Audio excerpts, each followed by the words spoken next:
Hey, welcome to another episode of Beers, Jack of Barbecue. So I'm your host, Craig. The man behind the camera is Jack. Today we're doing thick cut pork chops on the Weber Kettle. Got the Slow N Sear in it. Got the charcoal rolling right now. Gonna probably start it around 300 degrees probably for the pork. Gonna probe them. Gonna get the internal temperature about maybe 135 degrees and then do a quick sear on them. Let them get to about 145 degrees until they're done.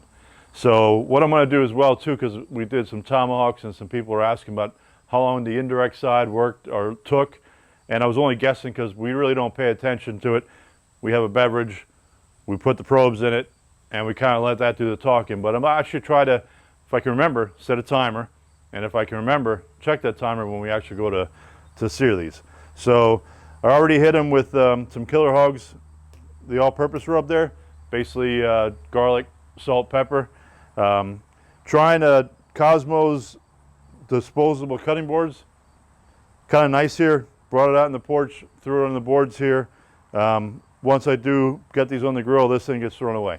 Worked the same way when bringing one off. Not sure if I'll do that at the end, but it's a kind of a neat concept. So enjoy the intro and we'll see you on the grill.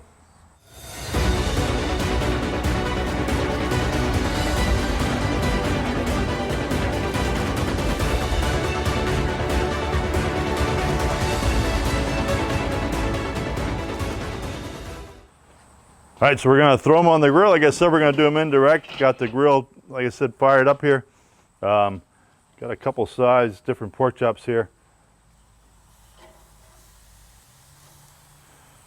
And I have an extra one on here I have to cook one for my wife, so she's gonna have lunch tomorrow from one of these.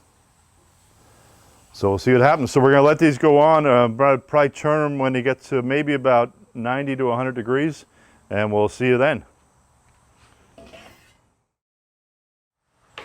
All right, we just hit 94 on one and 87 on the other one. Oh, they look nice. So I'm just gonna turn them around a little bit and move them around.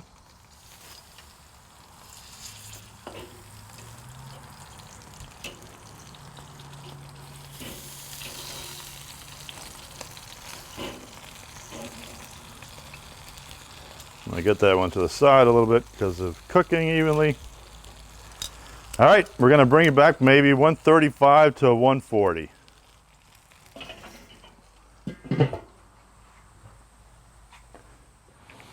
All right, so we got one that's right around 140-ish right now. I'm gonna pull that off now, the smaller one here.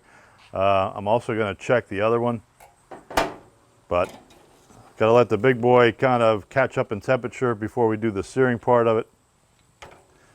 I'm going to stick a probe in this one, but I'm also going to check with the thermopop as well, just to be sure. A little magnet on the back of that.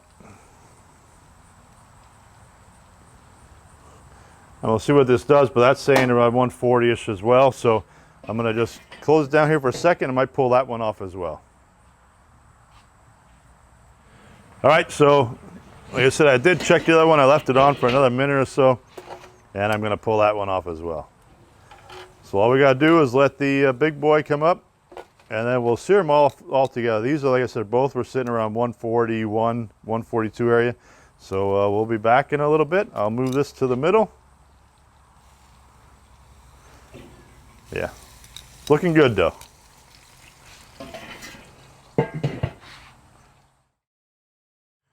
All right, so the big one just hit about 141. So normally with a steak, I would add more charcoal and really get this thing rocking. But I'm basically just gonna go on the direct side now because with pork, for me anyway, I'm not as concerned about a crust on it. I just want some real good color.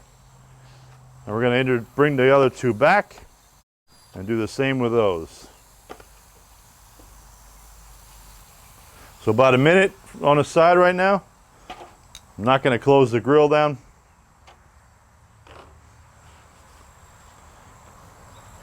And just so I mentioned this, it was about 1 hour and 5 minutes for the big one for the indirect side and about 55 minutes for the smaller ones for the indirect side, just so we get a timing done.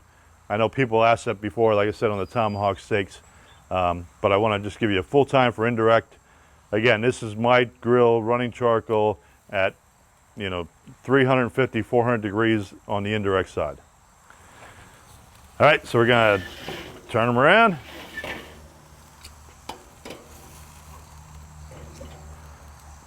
That's looking nice.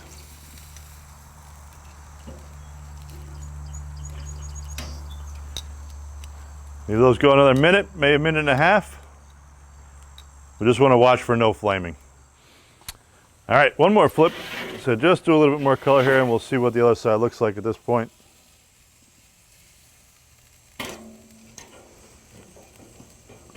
Yeah, I think that's going to be good.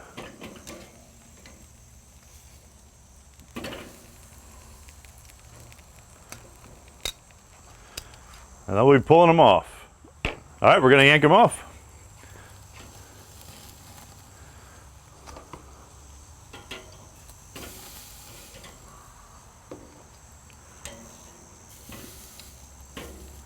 Very nice looking. All right, we'll cut into one of these and take a taste and let you see what it looks like.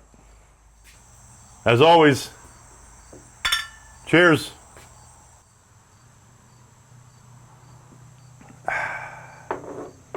All right, so tonight's cook, we did 3 beautiful thick cut pork chops. I didn't mention we have a local butcher, bought the whole loin, got him to cut it the sizes I wanted it, and here they are.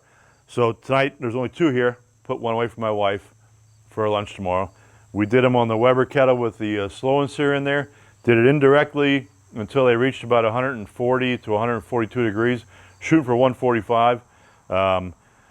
2 of them got there quicker, the 2 smaller ones, so I pulled them off, let the 3rd one get up to temperature. From there, we started searing them off. Now, I didn't go like a sear like I'm going to do a steak. I just did a nice sear for color. So, I want to show you what they look like. Gonna let Jack have a little bit more of the big one, but I'm telling you what, this thing's huge. So, looking forward to it.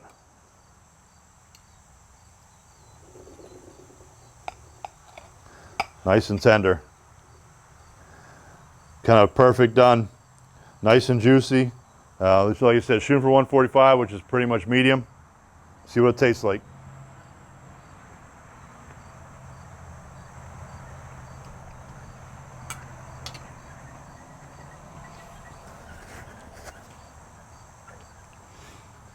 Did mention in the beginning, but we used Killer Hogs all-purpose rub, and that came through nicely. I didn't overdo it with that because I didn't want it to be too strong of a flavor. Although it's a big pork chop, you can season this pretty hard because of the thickness. You can't go wrong. Great way to do some thick cut pork chops. Hope you like what you're seeing. Subscribe to the channel. You click the little bell, you get notifications every time I put a video out, and we'll see you next time.